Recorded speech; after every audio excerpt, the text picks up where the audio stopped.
Summer 1944, the plains of Kansas shimmered with a heat that blurred the horizon until sky and earth bled into one unbroken haze of gold and white. Dust rose in tired spirals as a line of buses, their paint faded and windows streaked with grime, groaned along the gravel road toward a camp ringed in barbed wire. Inside those buses sat young German women, nurses in worn uniforms, clerks who had once typed orders in neat rows of offices, daughters of ruined cities whose hands still carried the smell of ash. Their faces pressed against the glass, wide eyes blinking against the sunlight, expecting cruelty, hunger, and a new life measured by blows. The air inside the vehicles was heavy with sweat and silence. Even the most talkative among them had nothing left to say. Lieselot Weber, 23, sat near the front, her nurse's cap yellowed with travel. She held her hands tight in her lap, remembering the patients she had once tended in Hamburg before firestorms turned the wards into tombs. The woman beside her, Hildegard Kruger, 27, a typist whose tongue had once been quick with sarcasm, now smirked without joy. Behind them, Maria Hoffman, 19, still smelled faintly of hay and cowhide from the Bavarian farm where she had grown up. She leaned her forehead against the window, whispering prayers not for her own survival but for her two brothers left in uniform somewhere in the east. Each carried her own burden of memory and each expected the worst. When the buses slowed and the camp gates creaked open, a hush spread among them. Watchtowers rose like skeletal guardians, wire glinting under the sun. Armed guards stood at intervals, but their rifles hung almost lazily. The women stiffened, bracing for barks, for violence, for the stripping of what little dignity they still held. Yet the first voice they heard was calm, even cordial. Captain James Whitaker, broad-shouldered, a Nebraska farm boy in his early 30s, raised his hand not in threat but in greeting. His English rolled with a Midwestern drawl, strange yet almost warm. They caught fragments: welcome, rules, fair treatment. Few understood the words, but the tone startled them, measured, almost neighborly. The march from bus to barracks was quiet, footsteps crunching gravel. Some women sneaked glances at the camp itself. Wooden huts lined in rows, laundry fluttering in the hot wind, a mess hall with wide doors propped open. The air carried an unfamiliar smell, not gunpowder or damp straw but something sweet, faintly creamy. Lieselot blinked hard, thinking it a trick of hunger. Inside the mess hall, long tables stretched like planks of a ship, already set with tin trays. Women shuffled forward, hands trembling as they accepted ladles of potatoes, cornbread, and, impossibly, a scoop of pale, glistening ice cream sliding onto each tray. The room filled with gasps, a few nervous laughs, and then stunned silence. For these women, sugar had been a rumor for years, milk a rarity, cold a weapon of winter rather than a flavor of mercy. Maria stared at the spoonful on her tray as if it might vanish. She dipped cautiously, lifted it to her lips, and flinched at the cold. Her eyes widened, tears welling without warning. She covered her mouth as if ashamed, but the sobs came anyway, soft, cracking, uncontainable. Around her, others began to weep too, laughter breaking through like small sparks as tears tumbled freely. Hildegard muttered bitterly at first, "Americans think they can wash away rubble with sugar," yet even she closed her eyes when the sweetness touched her tongue, her smirk softening into something more fragile than she wanted to admit. Sergeant Rosie Delgado, the camp cook from New Mexico, leaned against the serving counter, arms crossed, watching the scene unfold. She nudged another guard and whispered, "Guess we won't win hearts and minds with rifles, but maybe with sprinkles." The guard chuckled, though quietly, almost reverently, as if witnessing something far beyond humor. Lieselot tasted her share last. The spoon pressed cold against her lips, the vanilla melting, seeping into her mouth like snow captured and tamed. For the first time since the bombs, she cried not from fear but from a memory, the smell of her mother's kitchen before the war, when cake still rose in ovens and sugar was measured with generosity, not ration cards. She set the spoon down, trembling, her body aching with the strange violence of tenderness. The mess hall filled with sounds not of prisoners but of women remembering they were human. Sighs, sniffles, murmured words in German, some almost childlike in wonder. The guards, unsure what to do, stood awkwardly by, their rifles forgotten against the wall. Captain Whitaker watched with narrowed eyes, not suspicion but thoughtfulness, as though cataloging the moment. He would later write in a letter home, "Strangest battle I've seen, one not with bullets but a bowl of cream." Outside, the camp continued its ordinary rhythm, guards changing shifts, a flag stirring in the breeze, dust settling on the road. Yet inside, something shifted, small but undeniable. For women who had braced themselves to be broken, to be treated as less than animals, The unexpected mercy of cold sweetness unsettled them more than cruelty might have. It whispered that the world could still hold gentleness, even in captivity, even in defeat. And that realization, fragile as melting ice, was almost too much to bear. Maria wiped her face with the edge of her sleeve, embarrassed but glowing. Hilda rolled her eyes, though her lashes were wet. Lieselot sat quietly, spoon balanced between her fingers, staring into the pale scoop as if it contained both her past and her uncertain future. Around them, laughter mingled with sobbing, voices rising and falling like a hymn none of them had rehearsed. As trays clattered empty and the women shuffled back toward their barracks, many carried the memory of that first taste with more weight than the barbed wire around them. They still lived behind fences, still wore the label of enemy, still carried guilt and unanswered questions about the ruins across the ocean. Yet that night, when the Kansas air cooled and the crickets sang beyond the walls, some whispered to each other about the ice cream, about America, about what it meant to be treated not as prisoners but as souls. And though most drifted into uneasy sleep, Lieselot lay awake long after the lights dimmed. She thought of the patients she had left behind, of the cities she would never see again, of the strange kindness of a spoonful of sugar offered by those who should have despised her. She turned the moment over in her mind like a coin, unable to decide whether it was mercy or mockery. But deep down, in a place she barely dared to name, she feared something more unsettling than either possibility: that sweetness might succeed where bitterness had failed, that compassion might pierce deeper than violence. In the silence of the barracks, with women shifting in restless dreams around her, she closed her eyes and let the taste linger on her tongue. It was a flavor she would not forget. Yet she could not shake the question that haunted her, pressing colder than ice cream against her chest. If the enemy showed mercy, what did that say about everything she had believed before? The answer she knew would not come easily. And as the camp settled into night, the soft hum of crickets hiding the distant whistle of a train, she understood that this was only the beginning, that the true shocks had yet to arrive. And they would cut far deeper than sweetness ever could. The Kansas sun rose each morning with unrelenting brilliance, painting the barracks in gold light that slipped through slats in the wooden walls and across rows of narrow bunks. Roosters beyond the fence crowed as though mocking the prisoners with reminders of open fields they could not touch.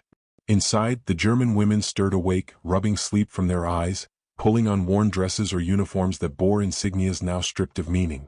Roll call began with the crack of boots on gravel, names shouted in clipped syllables that echoed against the wire. Life had assumed a rhythm, strict yet startling in its gentleness compared to what they had imagined on the bus ride in. The shock of ice cream had faded into memory, but it lingered like a ghost on their tongues, a reminder that captivity could hold sweetness alongside sorrow. Lieselot Weber rose early, often before the bell, her instincts as a nurse never dulled by the walls around her. She washed quickly in the basin, tied her hair neatly, and made her bed with quiet precision. To her, order was survival.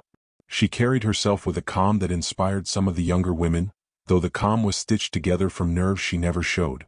When she looked at her reflection in the basin's rippling water, she thought of hospital mirrors cracked by bomb blasts and the groans of patients in Hamburg.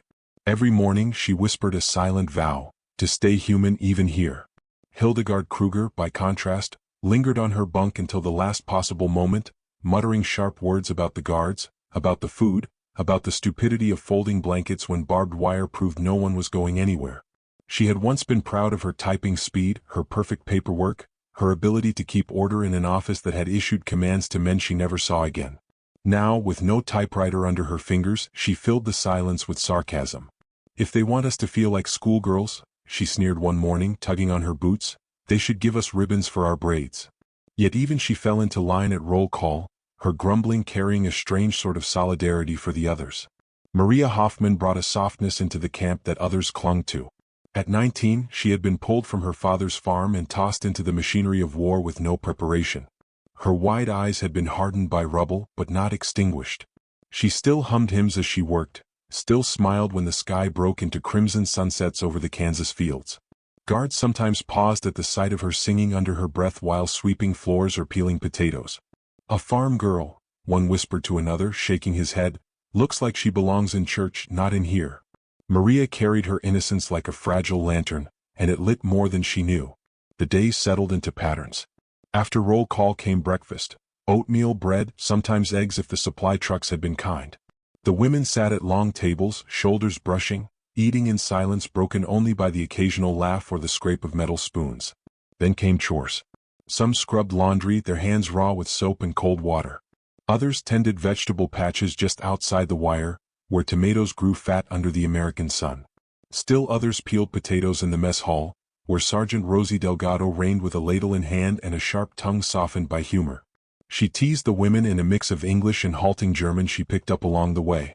"Peel faster, or I give you nothing but beans," she joked, and though most didn't understand every word, the playful tone bridged the gap. Delgado became, in her way, a figure of contradiction.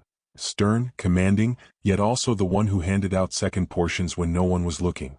She noticed Liselotte's careful hands and began asking her to help in the kitchen, teaching her how to stir cornbread batter, how to fry potatoes American style. Liselotte's first attempts were stiff, mechanical, but gradually she found rhythm. "Food is medicine," Delgado told her once, pressing a spoon into her hand.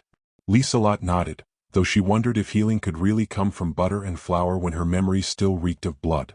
Beyond the barbed wire, life in America marched on, but the prisoners measured the world by sounds carried through wind and wire. Trains whistled in the distance, carrying wheat and cattle to cities where abundance seemed limitless. Radios blared from guardhouses, swing tunes by Glenn Miller, war bulletins read in serious voices. One afternoon, a USO band played near the camp, their brass instruments spilling in the mood across the fence. The women froze in their chores, caught between fury and fascination. Hilda muttered, "They play while our cities burn," but her foot tapped against the dirt before she realized it. Maria laughed at her, and Hilda's scowl deepened, though not with real anger. Music reached into them whether they wanted it or not, sneaking through cracks in their armor. The contrast between their expectations and reality grew sharper each week. They had braced for cruelty and instead found rules tinged with fairness. The Geneva Convention hung like a ghost over the camp. Even the guards cited it with a kind of grudging respect. Food came in rations heavier than what they had eaten back home, nearly 3,000 calories a day. Liselotte noted with clinical precision how many women gained weight after months of slow starvation in Germany. She jotted it in the margins of a borrowed notebook, as if keeping records made sense of the absurdity. "Healthier as prisoners than as citizens," she whispered once, and the words cut through her like glass. At night, testimonies filled the barracks. Some women spoke of families left in rubble, of brothers missing on the Eastern Front. Others recounted bombings that tore their neighborhoods into dust. They whispered names of loved ones, fearing those names might already belong to the dead. But alongside the grief came laughter, soft, sometimes guilty. They told jokes about the Americans' obsession with coffee, about the odd taste of cornbread. Hilda once mimicked Captain Whitaker's slow drawl to such perfection that even the guards outside heard the laughter and shook their heads. In the strangest way, humor became rebellion, proof that they had not been extinguished. Yet beneath the rhythm of meals and chores lay a deeper unease, one no amount of ice cream could smother. Rumors drifted in with the mail and the radio reports. Whispers of German defeat at Normandy, of cities reduced to ash, of atrocities committed in camps far darker than this one. At first the women dismissed them as propaganda. Lies, Hilda spat. But doubt gnawed at them. The Americans were too casual, too unbothered for it all to be false. Liselotte found herself awake at night, staring at the ceiling, wondering what truths might come for them next. Still, daily life unfolded with its strange contradictions. Maria befriended a young WAC clerk who worked near the camp office. They exchanged words through the fence, clumsy German mixed with halting English. The clerk showed her a movie poster of Judy Garland smiling in Technicolor splendor, an image so far from the soot and ruins Maria had known that she nearly laughed and cried at once. She tucked the picture under her pillow, a talisman of a world she barely believed existed. Hilda discovered Coca-Cola, passed to her by a guard amused at her sarcasm. She sipped the dark liquid, eyes widening. "Liquid Christmas," she declared, making even Liselotte smile. But later that night she whispered bitterly, "They drown us in sugar while our mothers starve." The irony cut deep, sweetness is both gift and wound. The camp became a place where contrasts collided daily. The women stitched memories of ruined Germany against the fabric of American abundance. They carried guilt like a second skin yet could not deny the relief of full stomachs, the luxury of music, the warmth of beds unbombed by night raids. Liselotte, in particular, felt the tension tightening in her chest. Each kindness from Delgado or Whitaker reminded her not only of survival but of the world she had believed in unraveling. If the enemy could be merciful, what did that say about everything she had been told? One evening, as the sun dipped low and turned the wire fences into glowing strands of fire, the women gathered outside the barracks. The air smelled of cut grass and distant wheat. Fireflies flickered in the dusk, a sight many had never known back in Europe. Maria clasped her hands together, whispering, "Even the insects here glow with joy." Hilda scoffed, but she did not look away from the lights. Lieselot sat quietly, her gaze fixed on the horizon. She thought of home, of rubble, of the lives severed by war, and wondered if anything she knew could survive the weight of what she was learning here. It was Captain Whitaker who walked past then, pausing at the sight of the women watching fireflies through the fence. He tipped his hat, a gesture small yet startling in its civility. Hilda muttered something under her breath, but Lieselot felt a strange pull. The enemy's humanity pressed against her like the heat of the day, impossible to ignore. Later, in the barracks, she wrote in her notebook a single line, "Mercy is the cruelest teacher." Days blurred into weeks, and the camp's rhythm grew as familiar as the ticking of a clock. Yet each woman knew the pendulum swung toward something heavier than chores and meals. News from Europe grew darker, whispers more urgent. The laughter over cornbread, the wonder at ice cream, the fireflies, all these were fragile, fleeting. Beneath them stirred questions none dared answer aloud. What would become of them when the war ended? What truths waited beyond the fences? And could sweetness truly undo the bitterness that had shaped their lives? The Kansas night stretched long, crickets droning like the hum of distant machinery. Lieselot lay awake again, her notebook open beside her, words spilling in hesitant strokes. She had written about patience once, about wounds and recoveries.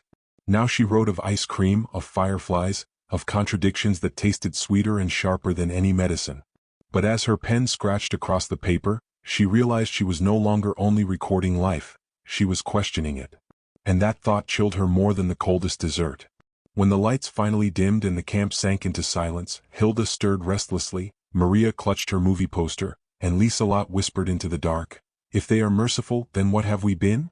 The question hung in the still air, unanswered as the night deepened around them. And though no one else heard, it marked the beginning of a reckoning none of them were prepared to face. Autumn crept across the Kansas plains with a subtle hand, painting the edges of the camp's trees in shades of amber and gold. The heat that had once pressed against the barracks now softened into cool evenings scented with harvested wheat from fields just beyond the wire. Life in the camp seemed almost deceptively ordinary, as though time had slowed to a steady rhythm of meals, chores, and whispers. Yet beneath that rhythm, something heavier stirred. The women carried not just their daily routines but the invisible weight of news that seeped through radio broadcasts, letters, and the guarded expressions of American soldiers. Lieselot Weber felt it most keenly in her bones. She still rose before dawn, still tied her hair neatly, still carried herself with the careful composure of a nurse. But at night, when the camp settled into restless silence, she filled her notebook with words that betrayed the cracks beneath her calm.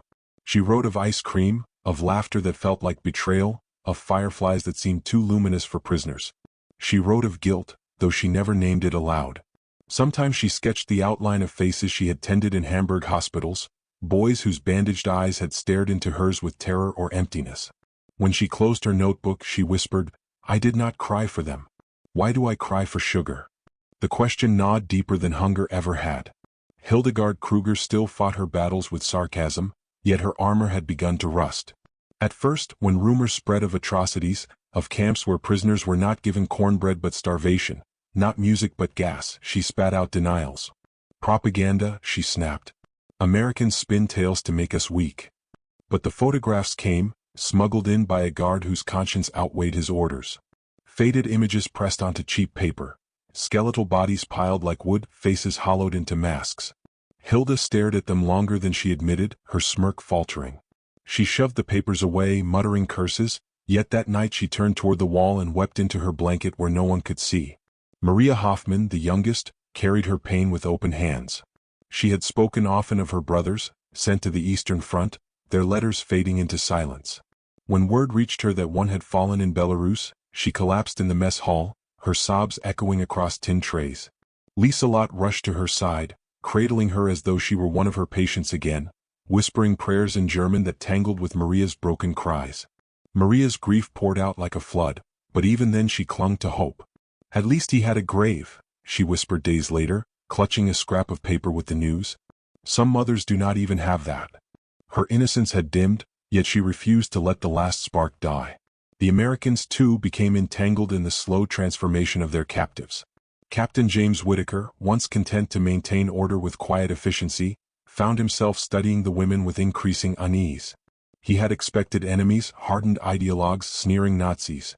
Instead, he saw young women haunted by hunger and homesickness, some still fiercely proud, others unraveling before his eyes.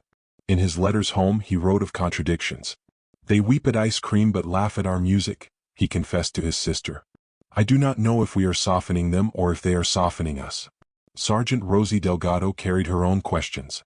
She kept up her teasing, her jokes about beans and coffee, but when she watched Lisa Lott stir cornbread batter with steady hands, or saw Hilda slip a Coca-Cola cap into her pocket like a relic, she wondered what seeds were being planted.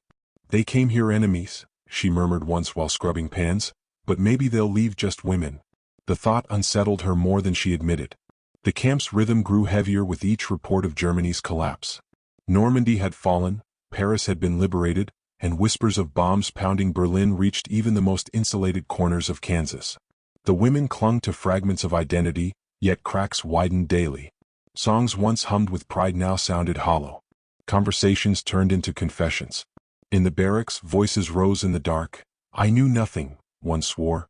"I looked away," admitted another. "I believed," whispered a third. Each word struck like stones into water, rippling through the silence. Lisa Lott spoke least, but when she did, her words cut sharp. One night, when Maria asked why she never sang with them, Lisa Lott replied quietly, "Because my voice belongs to the dead." No one pressed her further. Autumn's chill sharpened the contrasts. The women bundled in blankets as the barracks grew cold, yet their bellies remained full in ways unimaginable back home. Lisa Lott recorded calorie counts in her notebook, horrified at the irony. Prisoners in America healthier than children in Hamburg. Hilda, restless, muttered that she dreamed of bread so soft it bent beneath her fingers. Maria prayed each night for forgiveness, for herself, for her country, for her brothers. One evening, as frost began to cling to the wire, Captain Whittaker entered the mess hall with a stack of newspapers.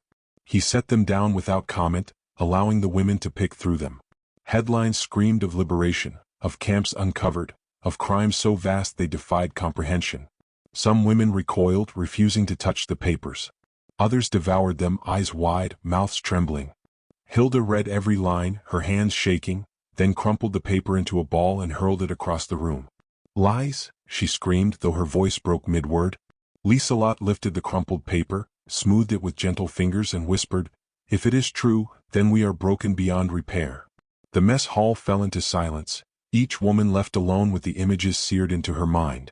That night, few slept. Hilda muttered curses until her voice cracked. Maria clutched her pillow and prayed until her throat ached. Lisa Lott sat at the edge of her bunk, notebook open, pen hovering over the page. She wrote slowly, deliberately, "I gave bandages to soldiers, but I withheld my tears from children. Mercy tastes sweet, yet it leaves the tongue heavy. Perhaps that is justice." Days grew shorter, nights colder, and the women moved through routines like shadows. Yet within the silence, small transformations bloomed. Maria began helping Delgado in the kitchen, humming softly as she kneaded dough. Hilda surprised herself by teaching a guard a German lullaby, though she claimed it was only to mock his accent. Lisa Lott, once reserved, began tending to the emotional wounds of her companions, sitting with them through grief, holding their hands when letters brought bad news. In caring for them, she rediscovered the nurse she thought had been buried under rubble. Still, guilt lingered like frost that refused to melt. Each woman carried it differently. Hilda with anger, Maria with sorrow, Lisa Lott with quiet despair. Yet together they began to shoulder it, the burden shared in whispers, in prayers, in laughter that returned slowly, hesitantly. The Americans noticed the change. Whittaker saw it in the way the women no longer stood rigid at roll call but breathed easier, their shoulders less tense. Delgado saw it in their eagerness to help in the kitchen, in their questions about recipes, in the way they smiled, small, fleeting, but real. Even the guards, once wary, admitted they saw less defiance, more humanity. "They look less like enemies," one remarked, "and more like neighbors." But for the women themselves, the transformation was far more complicated. It was not just the kindness of food or the warmth of blankets. It was the cruel paradox that mercy revealed truths violence never had. In being treated humanely, they could no longer deny their own inhumanity, the blindness, the silence, the complicity. Ice cream, fireflies, Coca-Cola. Each became symbols of a world that had not abandoned them to rubble, but instead offered sweetness that tasted of shame. Lieselot understood it most deeply. She confided once to Maria, "Every kindness here feels like a wound. Not because it hurts, but because it heals where I do not deserve it." Maria wept with her, though she insisted softly, "Perhaps mercy is never deserved. Perhaps it is only given." Hilda, overhearing, scoffed, but she did not mock as harshly as before. Something in her had shifted, though she fought it tooth and nail. As winter threatened, the women gathered one evening in the barracks, huddled together against the cold. Outside, the prairie winds howled, rattling the walls like drums of fate. Maria began humming a hymn, her voice trembling but steady. Slowly others joined. Hilda resisted at first, but finally her low voice slipped in. Lieselot's voice emerged last, fragile yet clear, weaving through the others like thread binding torn fabric. For the first time since arriving, their voices rose together not in bitterness or denial, but in something like reconciliation, with themselves if not yet with history. When the hymn faded, silence fell heavy. Lieselot felt tears streak her face, hot against the cold air. Hilda clenched her fists, whispering, "If this is mercy, it is the cruelest of all." Maria clasped their hands, her eyes shining, and whispered, "Then let cruelty become grace." The barracks fell quiet again, each woman carrying the echo into her dreams. Outside, frost spread across the wire, sparkling under moonlight like threads of glass. The camp seemed still, but something irreversible had shifted within its walls. The prisoners had tasted sweetness, had confronted guilt, had begun the painful transformation from soldiers to souls. Yet none of them knew that the true reckoning waited just ahead, looming like a storm on the horizon, carrying truths that would test not only their tears but their very sense of who they were. May 1945 arrived with the suddenness of a door slamming shut, and the women in the camp felt the shift before it was even announced. The guards' faces betrayed it first, strange mixtures of relief, sorrow, and exhaustion etched into their expressions. Radios murmured news in English that the prisoners could not fully follow, but the cadence of the words carried weight. Then came the moment. Captain Whitaker, hat in hand, stood before the assembled women and spoke slowly, his voice carrying both gravity and grace. Through broken translations the truth landed: Germany had surrendered. The war was over. The barracks rippled with sound, a strange storm of reactions. Some women collapsed into each other's arms, sobbing in disbelief.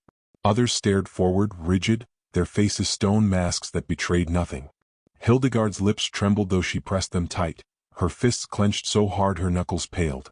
Maria wept openly, murmuring prayers for her surviving brother, though deep down she feared the silence of his letters spoke for itself. Lieselot sat very still, her notebook balanced on her knees, pen motionless. She felt both lightness and crushing weight. The lightness of knowing the killing had ceased, the weight of realizing nothing could undo what had been done. The Americans did not cheer in their presence. Guards spoke quietly, sharing cigarettes, as though victory was too solemn to parade before those who had lost everything.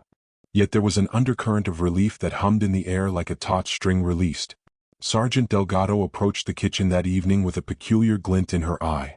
She summoned Lieselot, Hilda, and Maria to assist, though they did not yet know why. Bowls clattered, cream churned, and ice cracked beneath salt. Hours later, as the sun bled into the horizon, Delgado carried trays into the mess hall, each holding bowls of pale, gleaming vanilla ice cream. The women froze at the sight. It had been months since that first shocking taste, months filled with rumors, grief, guilt, and transformation. To see it again, on the very day the war ended, was too much for many. Tears welled before spoons even touched lips. Maria clasped her hands together, whispering, "Peace tastes like this." Hilda scoffed, though her voice cracked, muttering, "Sweetness cannot rebuild rubble," yet she took her spoon all the same. Lieselot stared into her bowl, the pale surface trembling as her hands shook. For her, it was not just dessert, it was mercy, a mercy sharper than any blade. As the women ate, the silence was thick with emotion. Some cried, others laughed through tears. Even the guards leaned against the walls with softened eyes, their rifles forgotten. Captain Whitaker stood by the door, watching quietly, his jaw tight as if committing the moment to memory. He had seen prisoners work the fields, scrub barracks, sing hymns in the night, but nothing compared to this. A room of former enemies weeping over bowls of melting sweetness.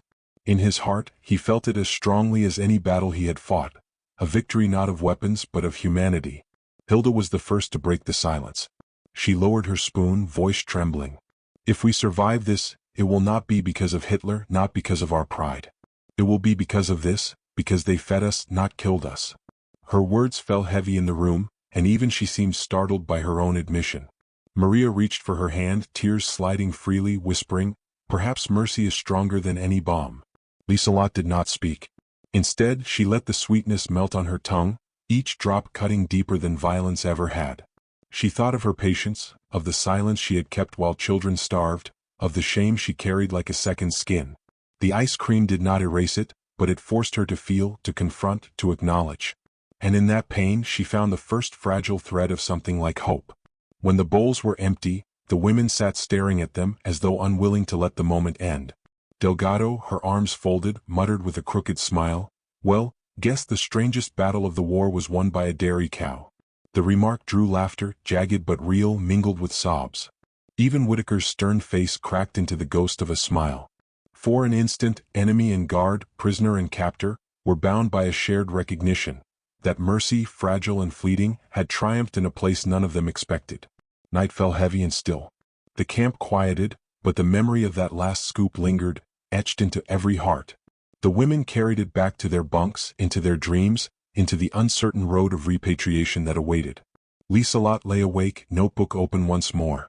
She wrote carefully, as though carving words into stone, "Sweetness is not forgiveness. But it is the beginning of it." She paused, pen trembling, then added, "Mercy lingers longer than victory." As the ink dried, the wind rattled the barracks, and she knew their lives had changed forever. Tomorrow would bring departures, reckonings, and the long road back to ruins. But tonight, the taste of vanilla lingered, cold and fragile, sweeter than survival, heavier than grief. And in that fleeting sweetness lay the cruelest, most necessary truth, that sometimes mercy wounds deeper than hatred, and its scars are the ones that remain.